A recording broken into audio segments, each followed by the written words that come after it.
The rules that built the last generation will bury you in this one. That is the first thing I would tell you if you sat across from me and asked why you keep doing everything you were told to do and still feel like the floor is moving under your feet. You worked hard, you stayed loyal, you got educated, you waited, you saved, you tried to be responsible, you tried to be stable, and somehow the reward keeps arriving late, smaller than promised, or not at all. Most people hear that and think the answer is to work harder. No, the answer is to stop running old software in a market that already changed operating systems. That is the real problem. You are not stupid. You are not lazy. You are not uniquely cursed. You are just trying to win a new game with a dead set of instructions. For a long time, the economic world behaved like a scheduled machine. You showed up, learned the role, stayed long enough, saved enough, behaved well enough, and the machine slowly moved you upward. It was not perfect. It was not fair to everyone, but it was legible. Effort compounded because the system itself was stable enough to reward repetition. That world is mostly gone, and if you do not understand that deeply, you will spend the next 20 years mistaking structural change for personal failure. I have spent my life thinking about incentives, capital allocation, and the hidden machinery underneath visible outcomes. The public loves stories about talent, hustle, and discipline. Those things matter, but they only matter properly inside the right system. A horse is powerful on land and worthless underwater. A ship is powerful at sea and useless in a desert. The wrong machine can make your strength look like weakness. That is exactly what is happening to millions of competent people right now. They are trying to win inside an operating system that no longer rewards what it used to reward. So I want to be brutal with you, because politeness has already cost you enough. Hard work is no longer enough. Loyalty is no longer enough. Education is no longer enough.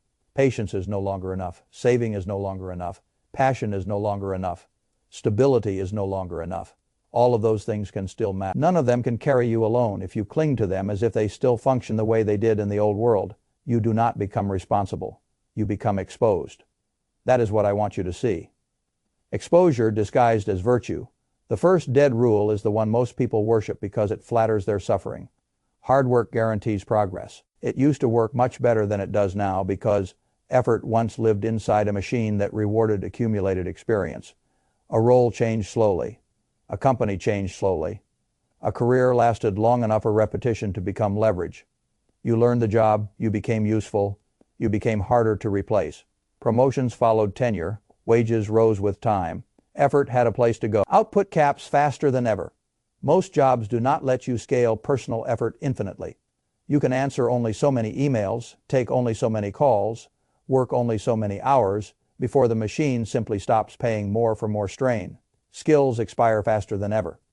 What took a decade to master can be hollowed out by software, automation, offshoring, or a new platform, and the value created by your productivity no longer flows mainly to labor. Increasingly, it flows upward to owners, platforms, and capital. That means one terrifying thing: you can work harder than your father ever worked, produce more value than he ever produced, and capture less. The person who refuses to see this becomes bitter. The person who sees it clearly becomes strategic. The question is no longer whether you work hard. The question is whether your hard work sits on top of leverage.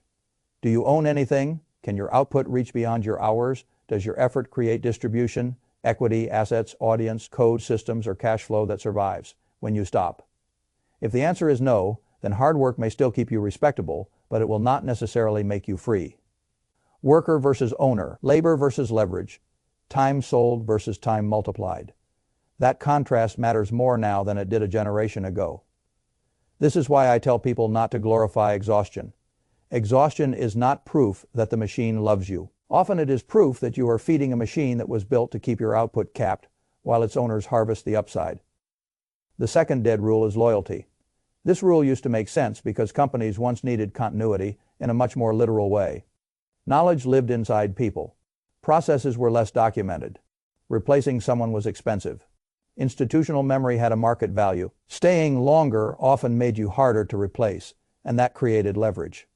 Today, most large organizations are optimized for flexibility, not loyalty. Everything is documented. Everything is standardized. Everything is reduced to workflows, dashboards, software layers, and systems that can onboard, replace, or redistribute labor faster than ever. The spreadsheet does not feel gratitude. That is the line people need to carve into their minds. The spreadsheet does not feel gratitude.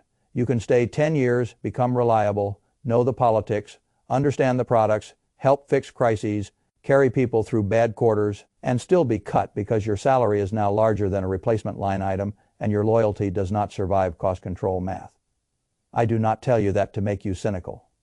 I tell you that so you stop confusing devotion with bargaining power. Loyalty to your own trajectory is rational. Blind loyalty to institutions that do not price loyalty into their decisions is self-harm. That does not mean you should become flaky, faithless, or chaotic. Reliability matters enormously. Reputation matters enormously. Trust matters enormously. But those are personal assets. Those belong to you. Company loyalty without market awareness is something else. It is hard locking your future to one machine and hoping the machine will love you back when conditions change. Hope is not a strategy. The loyal worker who never updates skills, never expands relationships, never builds external options, and never thinks like a free agent is not protected. And traps do not always feel dramatic. They often feel like routine. Same badge, same building, same manager, same comfort, same growing irrelevance, which leads naturally to the third dead rule: education secures your future. Once upon a time, a degree was scarce enough to function like a gate key. Fewer people had one, even fewer had advanced credentials. Employers competed for the signal because the signal meant something rare. Career ladders were long enough and stable enough for the debt or time investment to pay off.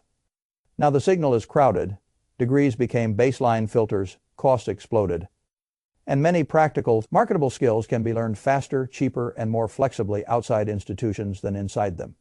That does not mean education is worthless. It means education is no longer a finished product. It is no longer a sealed ticket you buy once and redeem for 40 years. It has become a living operating system. You design it, you update it, you stress, test it against the market. You throw away pieces that no longer, you add new pieces when the environment changes. The winning person today is often not the most credentialed person in the room. It is the most adaptive person in the room. That distinction matters because many people still build their identity around old credentials as if the market owes them a return forever. It does not. It owes returns to relevance. Relevance is a moving target. If your knowledge froze at graduation, then your education did not secure your future. It delayed your decline. That sounds harsh. Good. It should. Too many adults are still living emotionally off the prestige of an earlier credential, while the economic value of that credential keeps thinning beneath them. Learning is no longer something you finish. Learning is the machine you must keep running, and once you understand that, you stop worshiping institutions and start respecting feedback. What is the market paying for now? What transfers across industries? What gives me bargaining power? What multiplies my time? What makes me more resilient if this current role disappears? Those are adult questions. The fourth dead rule is one that polite people praise because it sounds noble. Play it safe and be patient. This worked better in a scheduled world. Promotions came slowly but predictably. Markets moved slowly enough that waiting often reduced risk. Careers followed tracks. If you stood in the right place long enough, the bus eventually arrived. But now, most people are standing at what they think is a bus station with no schedule, no guarantee, and no proof that buses are even still running on that route. That changes the nature of patience. In a scheduled world, patience is wisdom. In an unscheduled world, patience can become disguised inaction. A person waiting for certainty in a world that now rewards iteration is not mature. He is late. That is one of the hardest shifts for responsible people to make.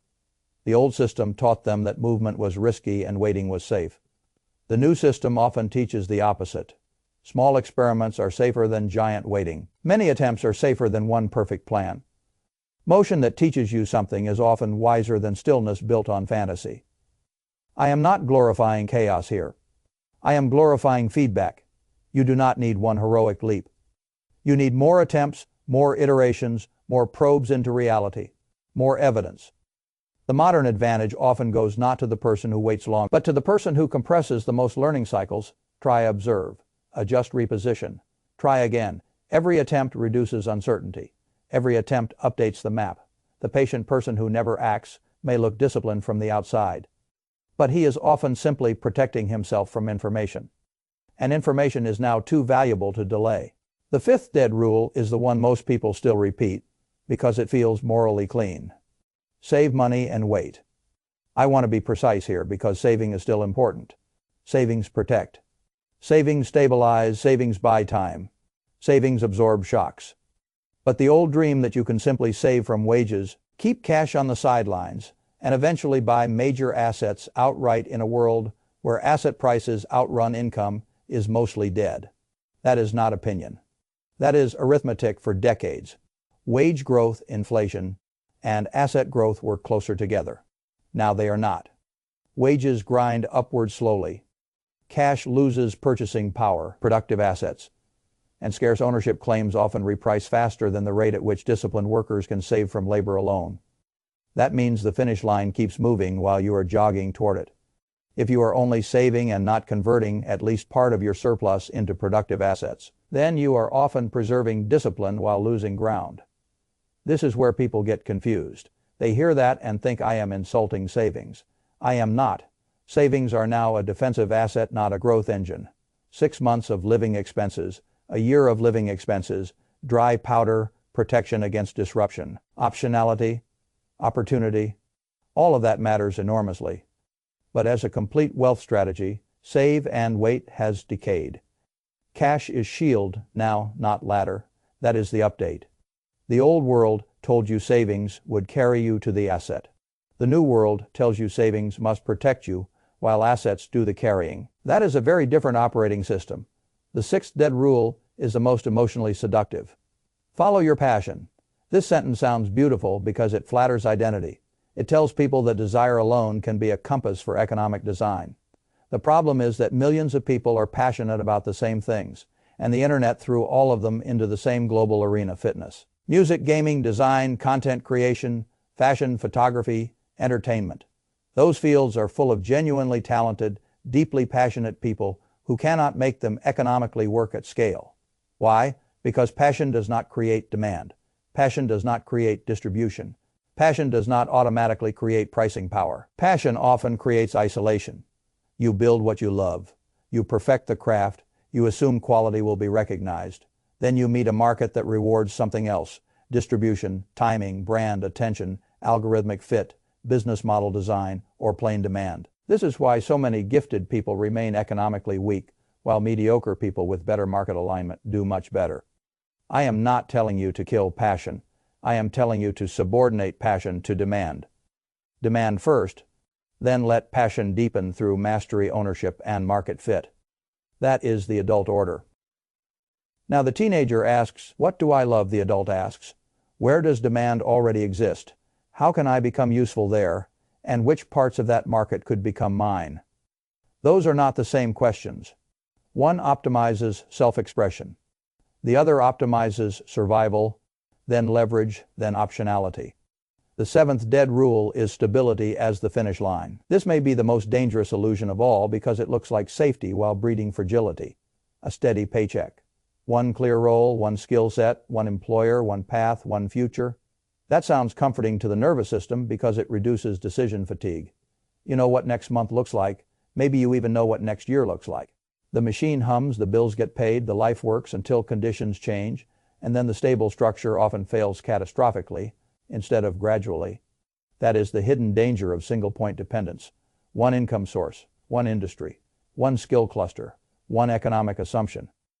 If that point breaks, the whole structure gets hit at once. Stability looks peaceful because the system is not moving. But in a world that changes fast, non-movement can become concentrated risk. That is why I tell people to stop worshiping the image of calm. A frozen structure is not necessarily a safe structure. It may simply be a fragile one that has not yet been tested. This is where the old operating system fails hardest. It told people to lock in, settle down, optimize for predictability, and defend the present. The new environment punishes overconcentration. Industry shifts, layoffs, technology displacement, inflation, cost spikes, and platform changes do not politely ask whether you liked your stability. They simply arrive, and if your whole life depends on one clean line continuing forever, then you are not stable. You are exposed. That brings me to the eighth rule, which is not dead. It is the new finish line: optionality. This is the word most people hear and misunderstand because it looks messy. It does not look like the old idea of success. It does not give you one neat title, one neat plan, or one neat story. It can look uneven, it can look scattered, It can look less prestigious than the polished version of stability. But optionality is real power in an unstable world. Multiple income paths, skills that transfer across industries, assets that produce without your daily labor, cash reserves that give you waiting power, relationships that open doors, a reputation that travels, knowledge that updates, the ability to walk away from bad situations. That is optionality. And optionality is more valuable now because the world no longer stands still long enough for static structures to feel safe. Let me say that differently. The old finish line was one future. The new finish line is many possible futures. That is what adults need, not one clean track, a network of exits, entries, and pivots. Most people resist this because optionality feels like unfinished business. It does not let them exhale the way stability does. It requires more complexity. It requires more humility. It requires admitting that the world may not reward a single narrow path forever. But if the world is changing, whether you like it or not, the safest position is not to become more rigid.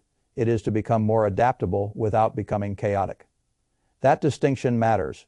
Optionality is not randomness.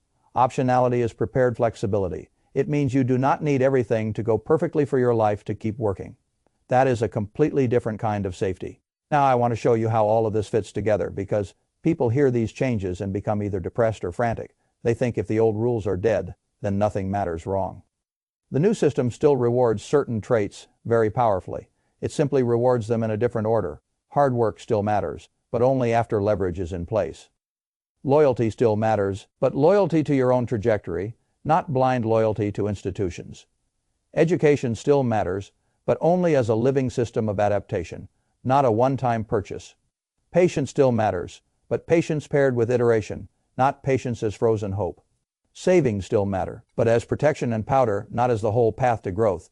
Passion still matters, but only after demand, usefulness and market fit are respected.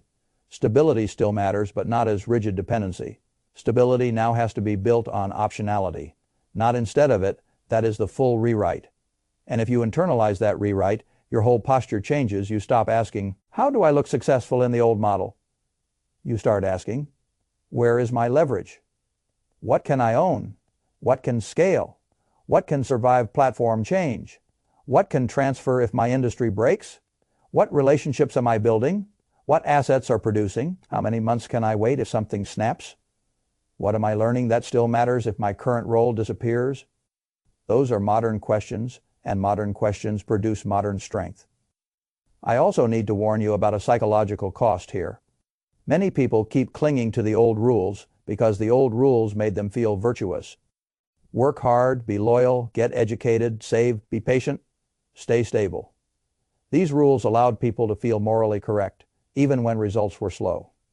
The new rules are less emotionally flattering because they force you to confront design, ownership, leverage, adaptation, and market reality. They ask more of your agency. That is uncomfortable. Good reality is not required to preserve your preferred self. If the old machine no longer pays for obedience, then obedience is not strategy, it is nostalgia. And nostalgia is expensive when disguised as financial planning. Now let us make this practical. If hard work without leverage is busy work, then start asking where your current effort could become ownership, distribution, audience, systems, code, or equity. If loyalty without leverage is a trap, then build external options even while doing good work where you are. If education is now a living system, then update continuously instead of resting on an old credential. If patience without iteration is inaction, then create more small attempts that teach you something. If savings are now shield rather than ladder, then hold enough cash to protect yourself while moving capital into productive assets rationally. If passion is unreliable as a starting point, then look for demand and let passion grow around usefulness. If stability based on a single income source is fragility, then build additional income paths, transferable skills, and room to move. If optionality is the new finish line, then every decision should be asking one question: does this increase my choices later or reduce them?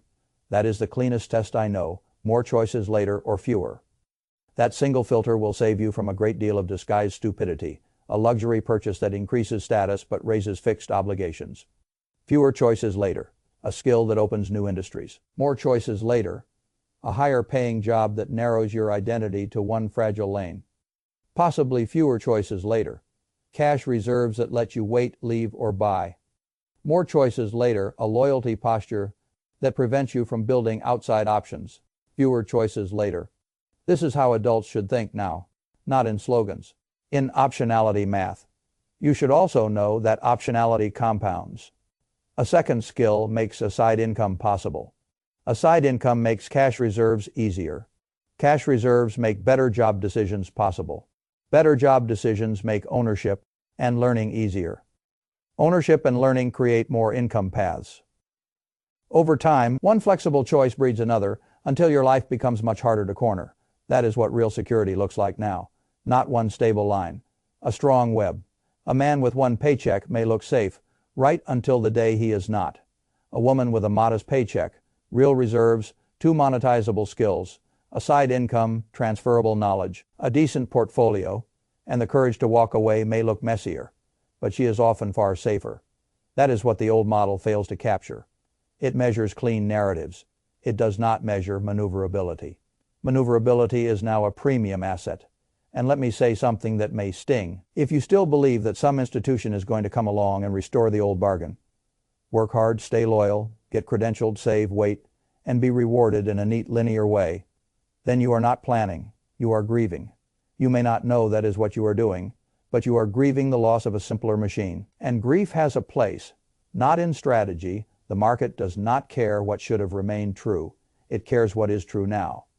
So the grown-up task is not to complain that the game changed. It is to rewire yourself faster than the people who keep insisting it should not have. That is why I am harsher on smart, responsible adults than on everyone else, because they are often the most vulnerable to this trap. Their discipline becomes sentimental. Their virtues become anchors. They keep doing the right things for the wrong machine and then slowly conclude that life is unfair. Sometimes it is. But fairness is not a portfolio strategy. Rewiring is. So here is the question I want you to ask tonight. Which old rule are you still obeying as if it were sacred? Are you still working harder in a role with no leverage? Still staying loyal in a system that prices you like a replaceable line item? Still treating an old credential like permanent protection? Still confusing waiting with patience when the world is rewarding attempts? Still saving cash as if cash alone will carry you to the asset? Still building around passion before demand? Still worshiping stability while your whole life rests on one narrow support beam? Find the dead rule, then cut it out. Because dead rules do not merely fail to help you. They actively stop you from building the thing that matters. Now, optionality. I want to leave you with the real choice. You can keep polishing the old operating system. Work harder, stay loyal longer, wait more, save more, hope harder, and maybe for a while the machine will still spit out enough to keep you functioning. But underneath that apparent order, your leverage may be shrinking, your relevance may be aging, your purchasing power may be thinning, and your future may be narrowing. Or you can do the harder adult thing. Accept that the machine changed, build skills that transfer, build assets that produce, build reserves that protect, build relationships that open, build work that scales, build multiple ways to win. Build a life that does not collapse when one line breaks. That life may look messier from the outside. It will usually be stronger from the inside. Not neatness is what this era pays for. The old world rewarded compliance. This one rewards capability. The old world rewarded staying in the lane. This one rewards building lanes of your own. The old world let you depend on one future. This one demands that you build several. That is not tragedy. That is clarity. And once you see it clearly, you stop asking why the old rules are failing you.